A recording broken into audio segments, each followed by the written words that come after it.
Si petahana maju periode kedua, Pak Agung jadi wakilnya. Oke, lalu kemudian menjadi, saya lihat ya, dalam itunya ada waktu di mana Pak Agung menggantikan bupati. Ya. Itu gimana ceritanya? Atas perintah undang-undang, di mana apabila bupati berhalangan tetap itu apa, meninggal atau dia ditahan. Oh, ditahan. Karena kasus korupsi gitu ya. Akhirnya atas nama undang-undang saya diperintahkan menggantikan. Itu berapa lama?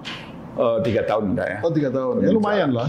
Lumayan ya. Banyak hal yang saya bisa belajar lah dari teman-teman birokrasi gitu. Nah, setelah jadi bupati 3 tahun itu langsung main ke DPR pusat?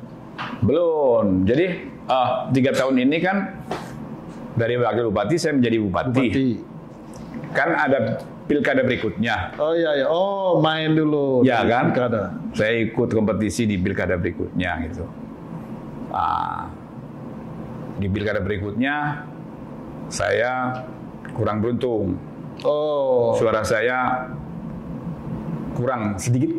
Oh, kalah dari pesaing waktu itu ya? Ya, jadi kalau di pemilu itu kan kurang sedikit sama lebih sedikit sama aja. Yang penting ada kalah ada menang gitu. Ya kan, lebih berharga menang sedikit daripada kalah sedikit nggak jadi. Tapi ya banyak hikmah di situ. Ya, kita boleh berencana banyak, tapi rencana Tuhan saya yakin pasti lebih baik. Oke. Dan saya bangga, meskipun modal saya tidak banyak, tetapi saya mampu memberikan perlawanan yang cukup, hanya selisih berapa persen gitu loh. Gitu, sehingga barangkali itulah yang bisa jadi bekal modal saya. Tetapi karena habit saya ini memang selain senang berkawan juga di politik udah saya tekuni ya, sehingga keluarga merestui, anak istri merestui, kemudian kebetulan dari DPP partai politik juga, dari Partai Golkar juga memberikan mandat kepercayaan untuk ikut pemilu jadi caleg DPR ya. Nah sekarang Mas Agung sudah di DPR dan ada di Komisi 2 ya. Nah sekarang kesibukan di Komisi 2 sekarang ini kan ini masa di mana Komisi 2 yang paling sibuk karena sebentar lagi kita akan masuk pemilu. Sekarang sibuknya apa nih? Yang lagi tren, bahkan kita dituntut kejar tayang ya, itu adalah mempersiapkan bagaimana regulasi maupun proses tahapan pelaksanaan pemilu serentak di 2024 ini bisa dipersiapkan dengan baik, jadi diselesaikan dengan baik. Saya baca DPR marah-marah itu karena sidangnya tunda-tunda melulu dengan KPU, itu gimana tuh? Ya, sebetulnya nggak perlu sampai marah-marah lah. Gitu. Ya, tapi kalau beda pendapat, mengemukakan kekecewaannya wajar saja. Karena apa? Ini persoalan pemilu serentak. Ini kan sudah dibahas cukup lama nih. Undang-undang pemilunya yang waktu itu kita sempat mau bahas ada perubahan beberapa pasal pun juga akhirnya kan tidak jadi dilanjutkan. Kita kembali ke undang-undang pemilu sebelumnya. Lah, kita di Komisi 2 pun juga nggak mau kecolongan, kita bahas sejak awal. Lah, dari persoalan-persoalan yang diperlukan untuk diselesaikan dengan baik dalam pemilu serentak besok, ini kan gawe besar nih, milih presiden, milih DPR, milih DPD, kemudian pemilihan kepala daerah, gubernur, bupati, wali kota dalam 1 tahun. Cuma beda ini aja ya. Beda bulan aja. Ini kan gawe besar, sehingga harus dipersiapkan dengan apa yang penting, persiapan yang paling penting sekarang dilakukan itu apa? Kemarin kita kalau undang-undang kan nggak ada perubahan kan? Undang-undang nggak ada perubahan. Jadi firm pelaksanaan pemilu serentak untuk dilaksanakan 2024. Untuk Pilpres Pileg 14 Februari. Kemudian Pilkada November ya. Kemudian kita sudah membuat daftar inventarisir masalah. Oke. Nah ya, daftar inventarisir masalah itu ada 5 isu krusial. Oke. 5 isu krusial. Ini dalam rangka menyusun ini ya, aturan turunannya ya? Ya, jadi kita tetap menggunakan undang-undang pemilu yang lama, tetapi diperlukan aturan turunan berupa PKPU, peraturan KPU dan peraturan Bawaslu, ya kan? Dari PKPU dan Bawaslu ini ada 5 isu krusial. Oh, apa aja itu? Yang pertama yang paling penting adalah terkait dengan anggaran. Anggaran. Anggaran KPU saja ini mengajukan sekitar 76 triliun plus ya. Ini untuk KPU aja. Ya, maksudnya ini untuk 2 pemilu itu. Ya. Pemilu presiden, legislatif, dan juga pilkada. Pemilu presiden sama legislatif. Oh gitu. Kalau pilkada itu kan rejimnya daerah. Daerah ya.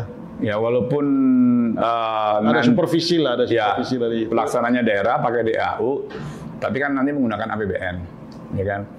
Nah ini yang 76 triliun lebih ini khusus untuk pemilu presiden dan legislatif. Nah memang bukan untuk tahun anggaran di 2024 saja, tetapi multi years karena tahapannya sudah mulai sejak tahun 2022 ini. Verifikasi faktual partai politik peserta pemilu, ya. Yang konon ada 75 partai politik atau gimana itu kita belum verifikasi. Fix-nya berapa? Ya, terus kemudian rekrutmen PPS, PPK dan sebagainya.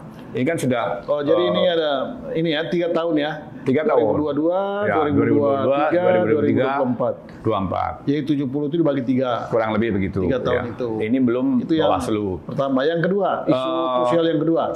Sebentar, yang pertama ini kenapa menjadi besar juga, di samping akumulasi 3 tahun, juga ada kenaikan insentif untuk tenaga ad hoc di lapangan. Oh, yang petugas di PPK. Petugas di lapangan. Oke, mulai dari itu berat sekali. TPS, BPK, ya kan? Ya. Itu semula 500. Kerja mereka siang malam. Durasi waktunya juga berapa hari gitu loh. Sehingga kemarin timbul banyak korban, ya mungkin karena kelelahan gitu kan, dan juga banyaknya belangko aplikasi yang harus ditulis gitu kan, itu yang benar-benar menguras tenaga. Lah kita ada niat baik untuk meningkatkan kesejahteraan mereka. Oh gitu. Minimal ya setara dengan UMR setempat lah.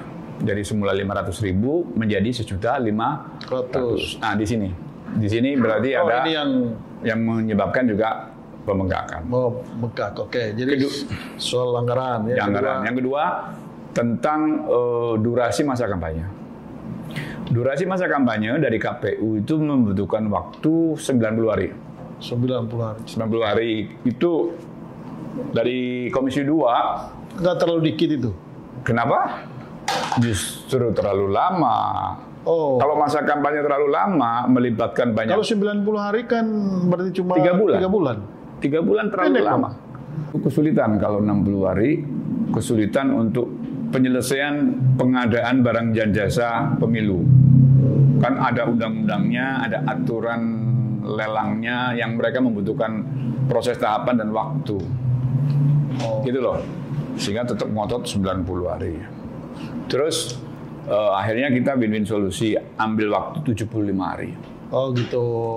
Saat konsinyering itu sudah ada kata sepakat. Udah anggaran kita kunci 76 triliun plus. Tetapi durasi ada di angka 75 gitu loh. Kalau 90 hari kita nggak rekom waktu itu. Nah, singkat kata sudah, tetapi kan harus diambil keputusan di RDP. Ini belum. Di RDP kemarin KPU dan Komisi 2 sepakat 30 Mei. 30 Mei kita akan ambil keputusan ketok palu tentang jadwal kampanye, jadwal kegiatan pemilu itu. 30 Mei sudah lewat. Ya. Jadi?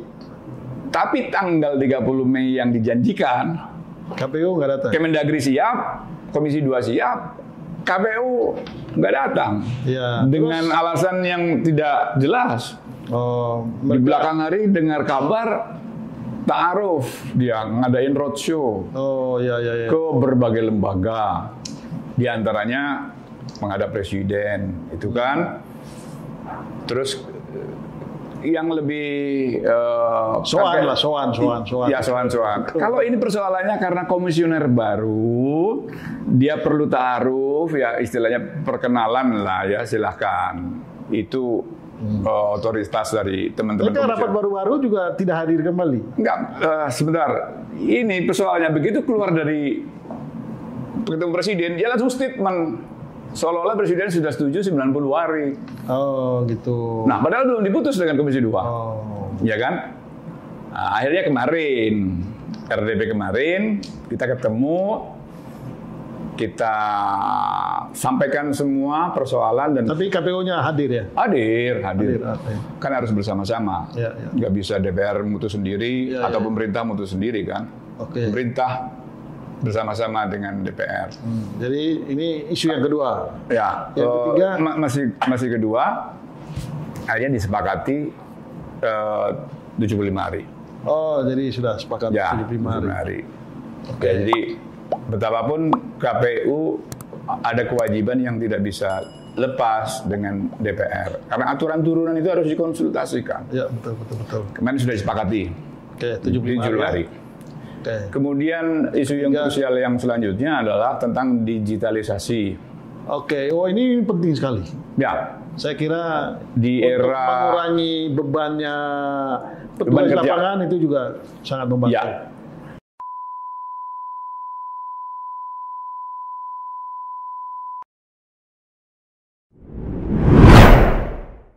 Ikuti program Camera, catatan Menko Airlangga.